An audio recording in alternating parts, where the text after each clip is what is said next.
ضرورت ہے چودھری پرویز الہی کی زیادہ. چودھری پرویز الہی صاحب اس عرصے میں اچھی خاصی صوبائی نشستوں کو اپنے قابو میں لانے کی کوشش کریں گے اور قومی اسمبلی کی بھی کچھ نشستیں اپنی بڑھائیں گے. چودھری پرویز الہی ایک اچھے وزیر اعلیٰ ثابت ہو چکے ہیں ماضی میں، اور کچھ ایسے انہوں نے فیصلے کیے جو بڑے پاپولر ڈیسیژنز ہوئے اور جو آج تک چل رہے ہیں. بالکل. اور میں یہ سمجھتا ہوں کہ اگر عمران خان کا یہ خیال ہے کہ وہ ان کے ذریعے پنجاب اسمبلی کو ڈیزالو کروانے کی خواہش کو مکمل کر پائے گا، تو وہ اس لیے ممکن نہیں. یہ کام تو وہ بزدار کے ذریعے بھی کروا سکتا تھا. تو جو یہ لوگ سوچتے ہیں کہ وہ چودھری پرویز الہی سے یہ کام کروائے گا، وہ درست نہیں سوچ رہے. صحیح.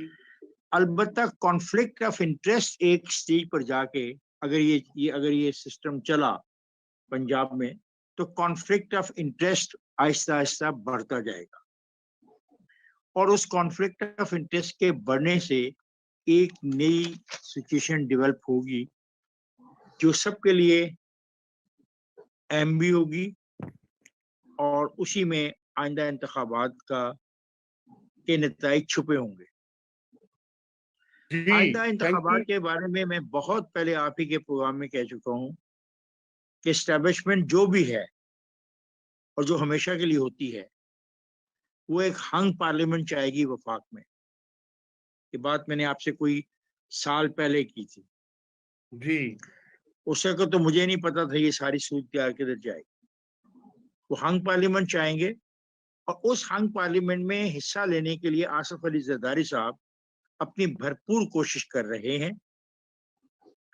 بظاہر جو نتائج آئے 20 نشستوں کے اور سرائکی بیلٹ سے جو صورتحال ہمارے سامنے آئی، وہ اتنی خوشگوار نہیں ہے پاکستان پیپلز پارٹی کے لیے کہ ان کے لیے کوئی جگہ بنے گی، کیونکہ وہاں کے نتائج یہ ثابت کرتے ہیں کہ پیپلز پارٹی کا معاملہ مشکل ہے. اگر وہاں پہ پاکستان مسلم لیگ نون اپنے آپ کو نہیں بچا پائی تو پاکستان پیپلز پارٹی کے لیے بہت مشکلات ہوں گی.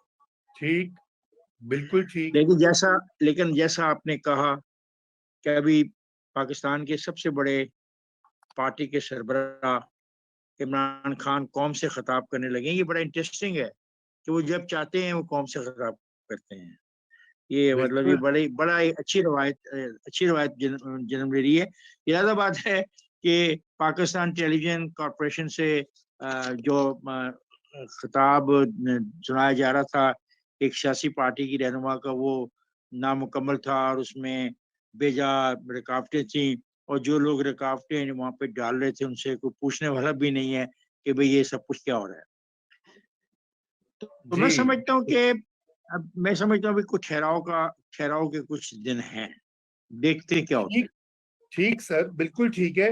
میں بڑھتا ہوں تنزیلہ مظہر صاحبہ کی طرف. تنزیلہ، شہباز شریف صاحب نے یہ بھی کہا کہ عدلیہ کے ڈبل سٹینڈرڈز ہیں، پارٹیوں کے لیے، ہر پارٹی کے لیے مختلف سٹینڈرڈز ہیں. میں چاہوں گا آپ اس پہ بھی ذرا کامنٹ کریں، اور کیا آپ نے ان کی تقریر جو ہے وہ آپ نے اس سے کیا بھانپا؟ کیا کوئی آواز شکست بقول غالب تھی، شکست کی آواز، یا وہ ایک جذبہ ان میں کوئی سیاسی سکلز ہیں کہ وہ فائٹ بیک کر سکیں اتنے بڑے سیٹ بیک کے بعد؟ جی تنزیلہ. دیکھیں، اس بات پہ تو شہباز شریف اور میں ایک پیج پہ ہیں کہ ڈبل سٹینڈرڈز تو ہیں ہماری عدلیہ کے اندر سے ججز کہتے ہیں تو ہم کون ہیں، ہماری مجال کیا ہے. تو انہیں عدالت لگ جائے گی. تو انہوں نے تو کہا کہ میں منتخب نمائندہ ہوں، تو میں تو منتخب صحافی ہوں، اور میں صرف یہی کہہ سکتی ہوں کہ ڈبل سٹینڈرڈز تو ہیں. لیکن بسد احترام جو افتخار صاحب کہہ رہے ہیں ٹھہراؤ کے دن، مجھے یہ لگتا ہے کہ اتنی بڑی جو ڈائیکاٹمی ہے جسٹس کی، اگر اس کے اوپر ٹھہراؤ آ گیا اور اس کے بعد چیزیں سموتھ ہو گئیں، تو ایک طرح سے یہ ویلیڈیٹ کرے گا اس طرح کے فیصلوں کو، اس طرح کی روایت کو، اس طرح کے بینچز کو. تو یہ جو اتحاد ہے حکمران، اس کو یہ سوچنے کی ضرورت ہے